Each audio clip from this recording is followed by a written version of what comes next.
Hello students, how are you? Welcome in the class of economics again. In the last video or in the last class, we have discussed about the meaning of economics, scarcity, meaning of economic activity, and why does an economic problem arise. These topics we have studied in the last video. तो अभी तक हमने जो last video में देखा है वो सब आपको पता है. अगर आपने नहीं भी देखा है तो कोई बात नहीं, इस वीडियो के डिस्क्रिप्शन में जाना, वहाँ पर फर्स्ट वीडियो का जो लिंक है वो आपको मिल जाएगा. वहाँ पर आप क्लिक करेंगे तो फर्स्ट वीडियो पर आप आसानी से पहुँच जाएंगे. तो पहले उस फर्स्ट वीडियो को जरूर देखें अगर आपने नहीं देखा है. You have to must watch the first part of this chapter. अगर आप वो देखेंगे तो ही आगे समझ पाएंगे कि आगे जो आज हम इस वीडियो में पढ़ रहे हैं, इस क्लास में जो पढ़ रहे हैं वो आपको अच्छा समझ में आ पाएगा. ओके, तो आई होप लास्ट तक आप अच्छे से बने रहेंगे ताकि इसके हर एक टॉपिक आपको समझ में आए. एक बात मैं आपको और बता दूं, अगर कुछ भी टॉपिक समझ में नहीं आता है तो कमेंट बॉक्स में कमेंट जरूर करना है. दूसरा, जो भी लाइव क्लासेस होती हैं उन लाइव क्लासेस में भी पूछना है कौन कौन से टॉपिक्स ऐसे हैं जो आपको दिक्कत कर रहे हैं. कोई दिक्कत नहीं, अच्छे से उसको वापस डिस्कस करेंगे. ओके, तो now start. Meaning of micro economics. तो वापस हम थोड़ा सा बैक में जाते हैं, इकोनॉमिक्स के बारे में थोड़ा सा डिस्कस करते हैं. जो इसकी जो डेफिनेशन थी उसके बारे में समझेंगे. इकोनॉमिक्स, जनरली इकोनॉमिक्स क्या बताती है? इकोनॉमिक्स जो सब्जेक्ट है वो आपको क्या डिनोट करता है? Economics studies those economic activities which are related to the economic problems और problems related to maximization of satisfaction and production at the individual level and maximization of social welfare at the whole level. मतलब हमने individual level की बात की है यहां पर. Okay, whole level की बात कर रहे हैं, मतलब सब कुछ आ गया इसमें. तो जनरली हम क्या जानते हैं, आप भी जानते हैं कि एक कंज्यूमर की जो प्रॉब्लम होती है वो कंट्री की जो प्रॉब्लम उससे अलग है. एक कंज्यूमर क्या चाहता है कि वो मिनिमम इनकम से, उसके पास इनकम क्या है, लिमिटेड है, ठीक है. अब उस लिमिटेड इनकम में से मैक्सिमम सेटिस्फेक्शन चाहता है. वो सेटिस्फेक्शन क्या चाहता है? मैक्सिमम, ज्यादा से ज्यादा सेटिस्फेक्शन चाहता है. जबकि होल लेवल की बात करें, कंट्री लेवल बात करें तो वहां पर जो रिसोर्स होते हैं वो होती है नेशनल इनकम, और वहां पर जो गोल होता है वो होता है मैक्सिमम सोशल वेलफेयर. ठीक है, यानी कैसे एक कंट्री में मैक्सिमम सोशल वेलफेयर लिया जा सकता है. तो कुल मिला के जो नेचर है किनका, जो एक्टिविटीज या जो इकोनॉमिक एक्टिविटीज, जो इकोनॉमिक प्रॉब्लम्स इंडिविजुअल से रिलेटेड है, मतलब एक कंज्यूमर, एक प्रोड्यूसर, एक फर्म और एक कंपनी से रिलेटेड है, उनकी प्रॉब्लम्स, उनके सॉल्यूशंस, जो होल लेवल की प्रॉब्लम्स हैं कंट्री लेवल की, उनके सॉल्यूशन से डिफरेंट है. उन प्रॉब्लम का नेचर भी अलग है. ठीक है, इंडिविजुअल की प्रॉब्लम क्या है? एक कंज्यूमर कैसे अपना प्रॉफिट मैक्सिमाइज करेगा, एक कंज्यूमर कैसे अपना सेटिस्फेक्शन मैक्सिमाइज करेगा, एक प्रोड्यूसर कैसे अपना प्रॉफिट मैक्सिमाइज करेगा. जबकि होल लेवल की हम बात करते हैं तो बहुत सारी प्रॉब्लम है. देखा अभी अपने कोरोना में क्या चल रहा है, अभी थोड़े दिन पहले ऑक्सीजन कैसे मैनेज करने, ठीक है, ऑक्सीजन मैनेज करने होल लेवल की प्रॉब्लम है. ये भी एक इकोनॉमिक एक्टिविटी है, क्योंकि प्लांट लगाने, उन प्लांट को इकोनॉमिक वे से लगाना है तो इकोनॉमिक एक्टिविटी में आएगा, पैसा खर्च करना है यहाँ पर. फिर उसके बाद वैक्सीनेशन करना है तो बाहर से किस कंपनी से बात करनी है, कैसे वैक्सीन इंडिया में लानी है, कौन कितनी प्राइस ले रहा है, तो यहाँ भी पैसा खर्च करना है, ये भी एक इकोनॉमिक एक्टिविटी है. फिर उसके बाद पोस्ट कोरोना इफेक्ट जो होंगे, मतलब कोरोना के बाद जो इकोनॉमी को बढ़ाने के लिए जो भी सॉल्यूशंस एडप्ट किए जाएंगे अपनी कंट्री के गवर्नमेंट द्वारा, या जो भी अपने इकोनॉमिस्ट हैं वो एडप्ट करेंगे, वो बहुत ही हाई लेवल के होते हैं, कंट्री लेवल के होंगे, तो उनका नेचर कुछ अलग होगा. इसलिए हम एक ही साथ इसको नहीं चल सकते, एक ही थाली में इनको नहीं परोस सकते हैं. इन दोनों का नेचर अलग अलग है. इसलिए जब हम इंडिविजुअल लेवल की जो प्रॉब्लम उनकी स्टडी करते हैं तो वो कहलाता है माइक्रो इकोनॉमिक्स. क्या कहें उसे हम? Micro economics. देखना आप, इसको हम कहते हैं यहां पर माइक्रो इकोनॉमिक्स. ओके, तो what is micro economics? It studies economic problems and economic issues relating to small economic unit like consumer and producer. These issues leads to allocation of resources to alternative uses so that human welfare is maximized. यहां पर बात आ गई है किसकी? Human welfare की. Okay, और क्या करना है इसमें कि कैसे जो अपने रिसोर्स हैं उनका एलोकेशन अच्छे से हो. रिसोर्स मतलब एक कंज्यूमर के पास जो इनकम है वो कैसे एलोकेट करेगा डिफरेंट गुड्स एंड सर्विसेज पर.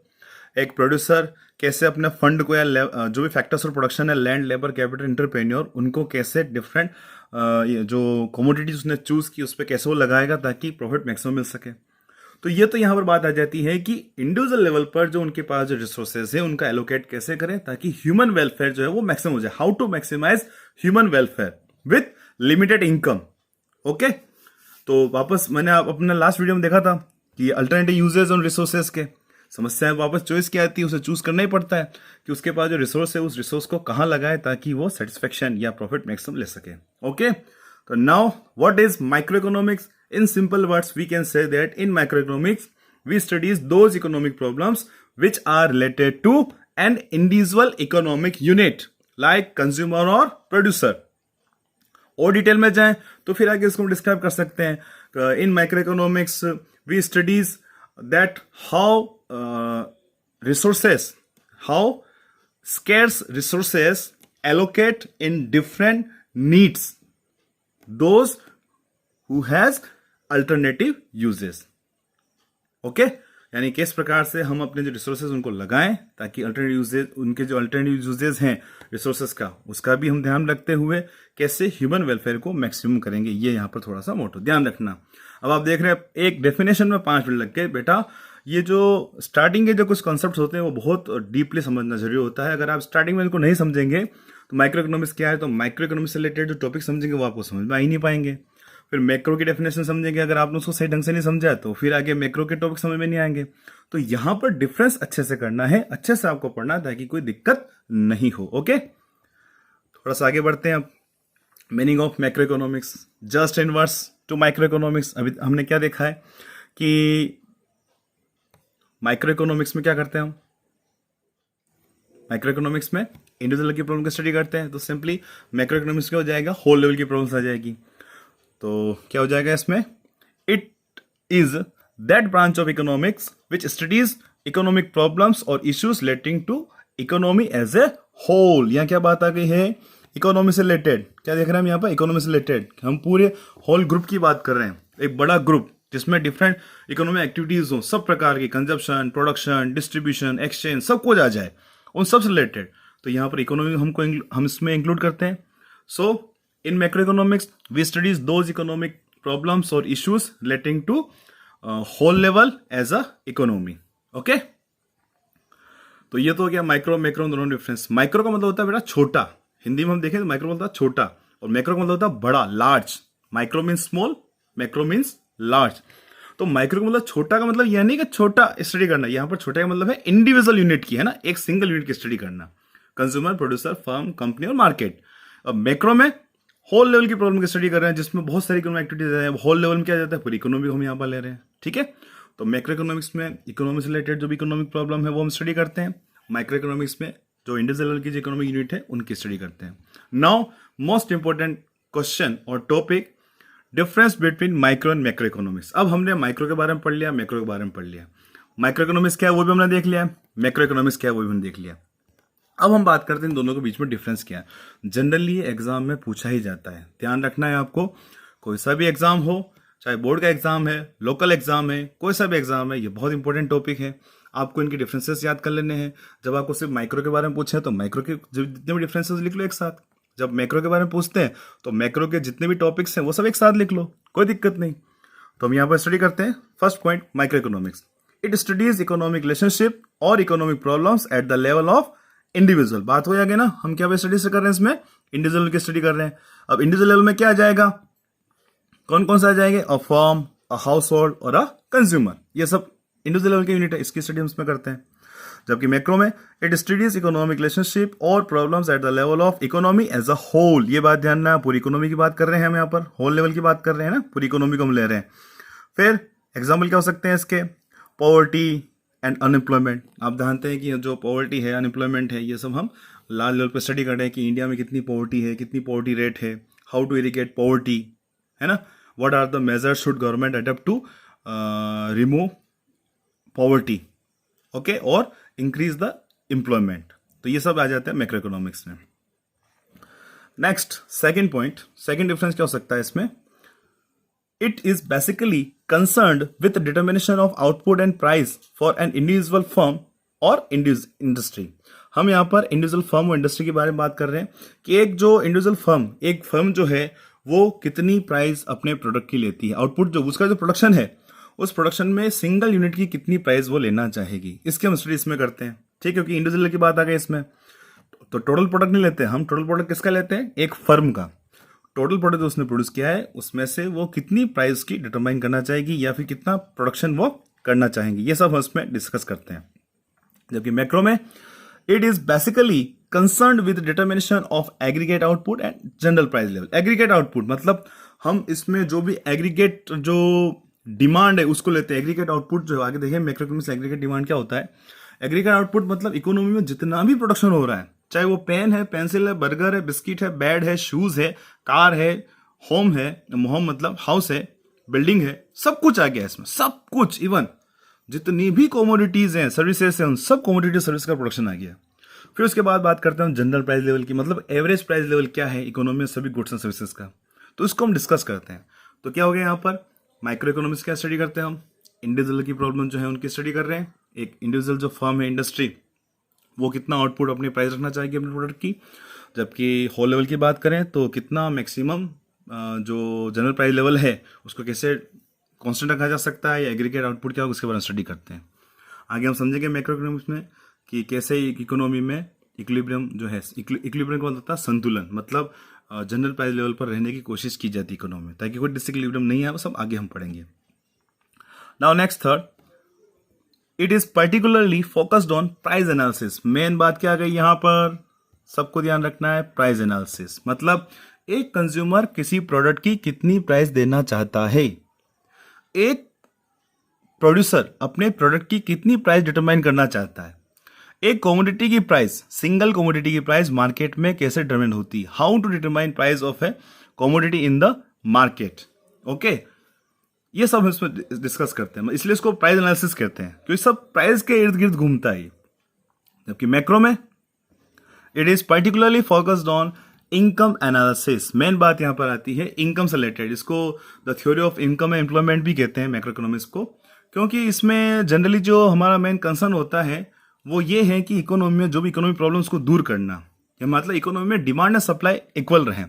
अब डिमांड एंड सप्लाई इक्वल रहे, इस कंडीशन में सप्लाई चेंज नहीं कर सकते अपन, ठीक है, सॉरी सप्लाई चेंज कर सकते हैं, डिमांड को चेंज नहीं कर सकता है।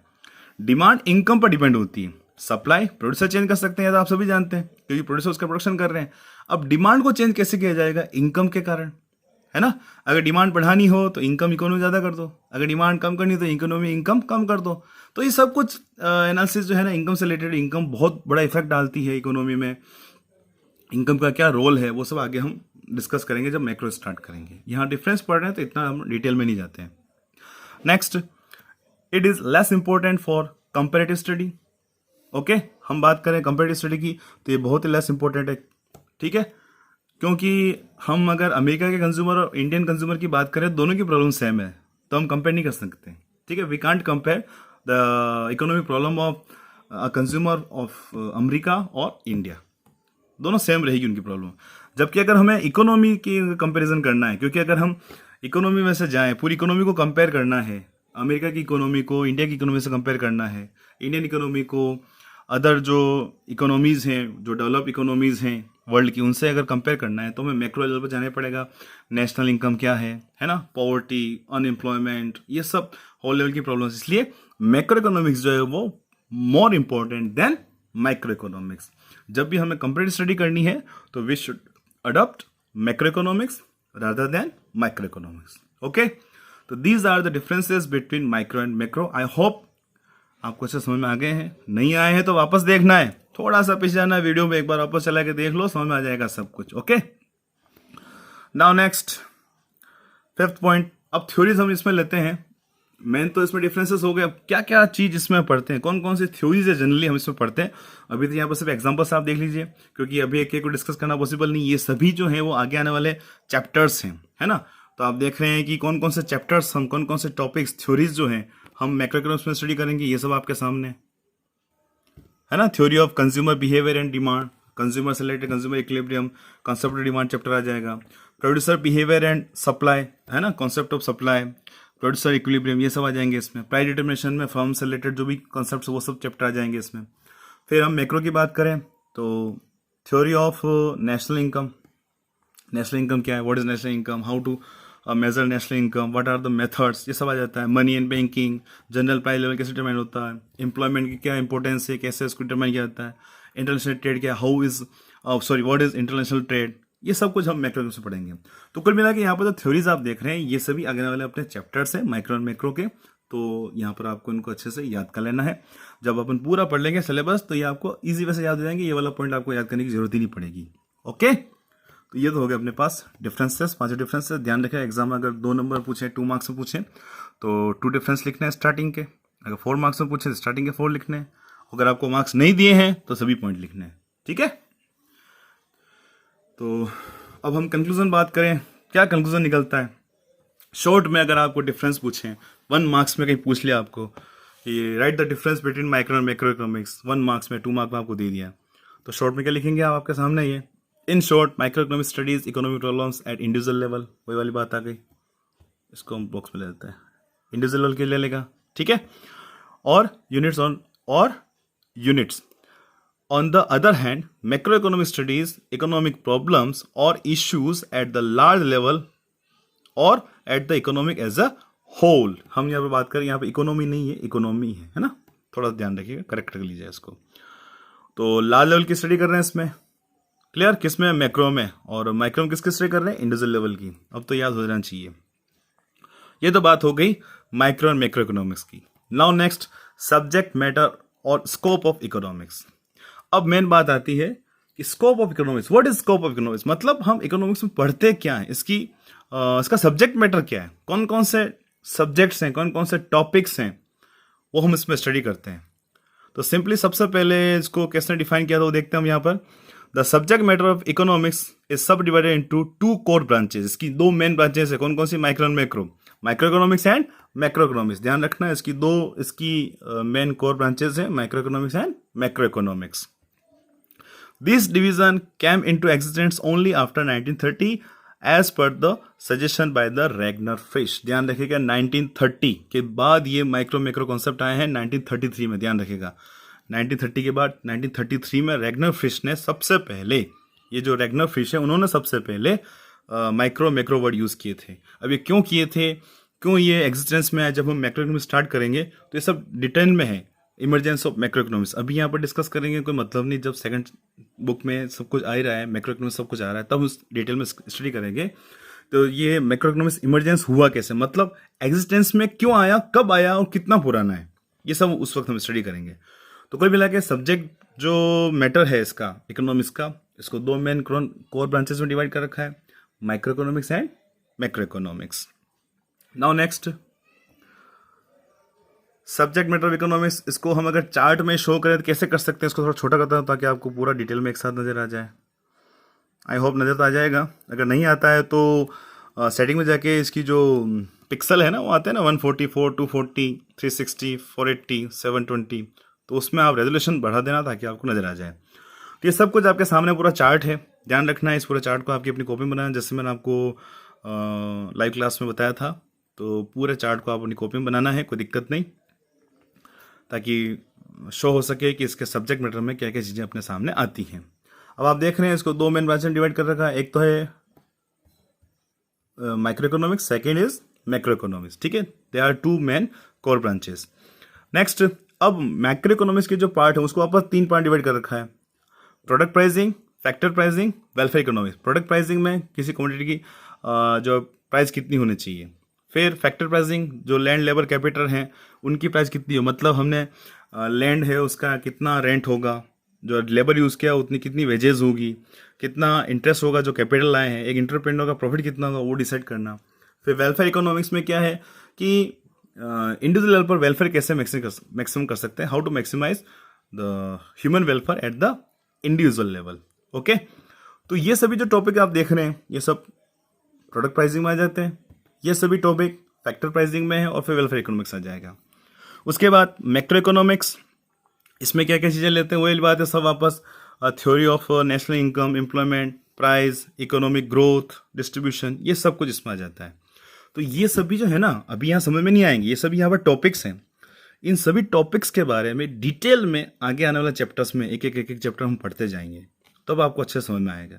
तो ये चार्ट आपको अच्छे से माइंड में ध्यान रखना है, एग्जाम में पूछते हैं explain the subject matter of economics, तब आपको ये you must have to draw this chart, ये आपको चार्ट बनाना है, ये ध्यान रखिएगा। ओके, अब इसका सब्जेक्ट मैटर को थोड़ा डिस्क्रिप्शन में देखें तो वही बातें हैं जो हमने अभी तक पढ़ी हैं।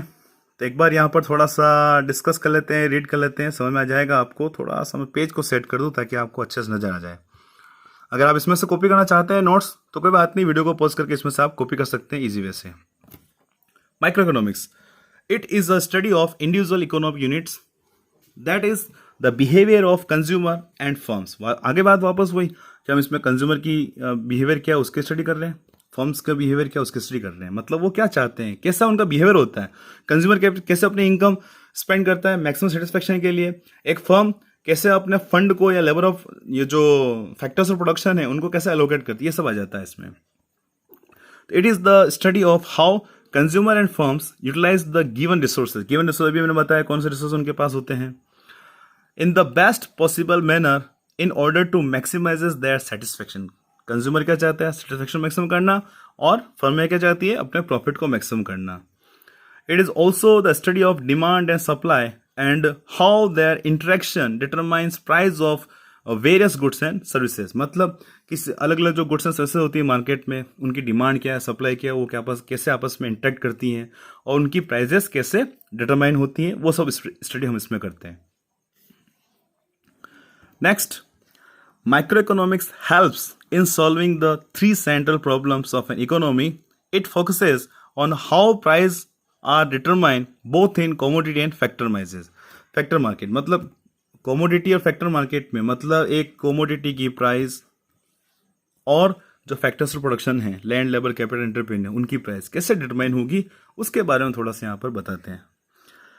नाउ नेक्स्ट, इन मैक्रो इकोनॉमिक्स। अब मैक्रो इकोनॉमिक्स में क्या लेंगे, इसको थोड़ा सेट कर देते हैं वापस। In macro economics we study how economy as a whole operate. मतलब हम इकोनॉमी से रिलेट कर रहे हैं कि पूरी इकोनॉमी कैसे ऑपरेट होती है, कौन कौन सी प्रॉब्लम्स के सामने आती हैं। It focuses on the determination of aggregate measures like aggregate demand, पूरी इकोनॉमी एग्रीगेट डिमांड कितनी है, एग्रीगेट सप्लाई, पूरी इकोनॉमी की सप्लाई कितनी है, and aggregate level of and how they change over time. मतलब ये कैसे डिटरमाइन होते हैं और इनमें चेंजेस कैसे आते हैं, वो सब आगे देखें तो आपको समझ में आएगा। It is also known as the theory of income and employment. क्यों बोलते हैं, मैंने अभी आपको बताया, क्योंकि एक इकोनॉमी में इनकम एंड एम्प्लॉयमेंट डिटरमाइन करना बहुत जरूरी है। इकोनॉमी में अगर इनकम सही होगी तो उस इनकम के अकॉर्डिंग डिमांड होगी, उस डिमांड को पूरा करने के लिए सभी फैक्टर्स ऑफ प्रोडक्शन को काम मिलेगा, है ना, एम्प्लॉयमेंट मिलेगा। तो इसलिए इकोनॉमी में जो अनएम्प्लॉयमेंट की प्रॉब्लम वो दूर हो पाएगी। तो सबसे पहले मेरी बात यहाँ पर यही है कि इनकम क्या हो, what is the level of income in the economy, ये डिटरमाइन करना है। Next, as its main focus on how income and employment level are determined. अभी मैंने बताया वही बात यहाँ पर आ गई है। Next, macro economics helps in understanding and solving problems like inflation, unemployment, balance of payment, disequilibrium, poverty etcetera. ये सब इसमें आ जाता है। मतलब जो होल लेवल की जो प्रॉब्लम्स होती हैं उन सब को हम इसमें लेते हैं। ये देख रहे हैं, सभी होल लेवल की प्रॉब्लम्स हैं, कंट्री लेवल की प्रॉब्लम्स हैं, इन सब की स्टडी हम इसमें करते हैं। तो आई होप आपको समझ में आया है। वही वाली बात, नहीं समझ में आया तो वापस पीछे जाइए। और हाँ, वीडियो के नीचे लाइक का बटन भी आता है यूट्यूब पर। अगर आप लाइक करते हैं तो पता चलता है मुझे कि आपने वीडियो पूरा देखा है और आपको समझ में आया है। तो लाइक जरूर करें, है ना बेटा। और आपके जो लाइक करने के बाद फिर ये हिस्ट्री में पड़ा था, लाइक वीडियो जो होते हैं उसमें आप आसानी से उसको ढूंढ सकते हैं। ईजी वे से you can find the videos of economics. Next, आगे बढ़ते हैं। Positive economy analysis and normative economy analysis. अब ये क्या है, क्यों है, इसके बारे में थोड़ी सी डिस्कस करते हैं। वीडियो तो अभी कितना हुआ है, 24 मिनट के आसपास हुआ, लगभग 30-32 मिनट का वीडियो चल सकता है। क्लास है, आप पढ़ सकते हैं इजी, वैसे कोई दिक्कत नहीं है, तो हो जाए, कोई दिक्कत नहीं है। Positive economic analysis and normative economic analysis. Positive economic analysis क्या है? पॉजिटिव मतलब सकारात्मक, हिंदी में बोलते हैं इसको पॉजिटिव इकोनॉमिक एनालिसिस। इसमें हम जनरली इसी बात की स्टडी करते हैं, what was, what is, what would B. इस पर मेन अपना फोकस होता है। ध्यान रखना, इसमें जो मेन फोकस क्या है, what was, what is and what would B. कोई भी प्रॉब्लम है, इकोनॉमिक प्रॉब्लम्स है, हम जो इकोनॉमिक प्रॉब्लम्स है, वेरियस टाइप की इकोनॉमिक प्रॉब्लम्स हैं, उन सब की इसमें ये स्टडी करते हैं कि कोई सी प्रॉब्लम क्या थी वो अभी 8% में क्या है और क्या चलती रहेगी। जैसे अनएम्प्लॉयमेंट, अनएम्प्लॉयमेंट 2000 में कितना था, 2011 में कितना है था, और 2021 में कितना है, और ये चलता रहा तो आगे भी कितना रहेगा। पॉपुलेशन कितनी थी, कितनी है, कितनी रहेगी। इकोनॉमिक ग्रोथ पहले कितनी थी, कितनी है, इसकी एस्टिमेट कितनी रहेगी, इसकी स्टडी हम करते हैं जनरली। मतलब जो भी इकोनॉमिक प्रॉब्लम्स है ना, उन इकोनॉमिक प्रॉब्लम्स की स्टडी कर लो और वो आगे क्या हो जाएगी बस उसकी स्टडी कर लो, उसको कैसे दूर करना है, हाउ टू रिमूव, इससे रिलेटेड सजेशंस, वैल्यू जजमेंट, इसमें शो नहीं करेंगे। मतलब अगर अनएम्प्लॉयमेंट है तो उसको दूर कैसे करना है, it is not the matter of positive economic analysis. इसमें सिर्फ ये स्टडी करना है कि पॉवर्टी क्या है, व्हाट इज पॉवर्टी, है ना, पॉवर्टी कंडीशन क्या थी पहले, अभी क्या है, क्या रहेगी, इसकी स्टडी करते हैं। तो कुल मिला के इसमें जितने पॉजिटिव स्टेटमेंट्स हैं, मैकेनिज्म्स हैं, उनकी स्टडी करते हैं। तो इसको थोड़ा सा मैं रीड कर देता हूँ ताकि आपको समझ में आ जाए जो मैंने बताया, वो सब चीज़ें हैं इसमें। तो it refers to the analysis in which we study what is और how an economic problem is solved by analysing various positive statement and mechanisms, these factual statements and describes what was, what is and what would be। मतलब हम positive statements को उसमें लेते हैं क्योंकि हम problem solve करनी है। तो प्रॉब्लम सोल्व करनी है वो तो आ जाएगा नॉर्मेटिव एनालिसिस में, पर सोल्व करने से पहले वो उसके बारे में पढ़ना होगा कि ये क्या है, ये वास्तव में अनएम्प्लॉयमेंट क्या है, इकोनॉमिक ग्रोथ नहीं हो रही है तो इसके रीजन क्या है, ये हमें फाइंड करने होंगे। तो कुल मिलाकर अगर हम इस तरीके से इसकी स्टडी करते हैं, it is positive economic analysis. Next, these statements can be tested, proven or disproven and don't involve personal value judgment। मतलब हम इसको टेस्ट कर सकते हैं, हम इसमें फैक्ट देते हैं कि इकोनॉमिक ग्रोथ इतने % थी, यहाँ पर इसने सर्वे किया था, इसमें इतने लिखी हुई है, इसको हम प्रूव कर सकते हैं, ठीक है। डिस्प्रूवन कर सकते हैं, मतलब डेटा गलत तो बता सकते हैं। तो कुल मिला के सभी फैक्ट पर चलता है, ठीक है बेटा। तो कुल मिला के इसमें क्या आ जाता है पॉजिटिव इकोनॉमिक एनालिसिस में, कि कोई भी इकोनॉमिक प्रॉब्लम है तो वो क्या है, ठीक है, उसकी स्टडी करना, पहले क्या थी और बाद में ऐसे चलता रहा तो क्या होगी। Okay, next normative economic analysis. इसमें हम क्या आ जाते हैं कि कोई भी इकोनॉमिक प्रॉब्लम हमने पढ़ी है या स्टडी की है तो उसको रिमूव कैसे करना, उसको सोल्व कैसे करना। मतलब क्या कंसेप्ट आ जाता है, व्हाट ऑट टू बी, क्या होना चाहिए।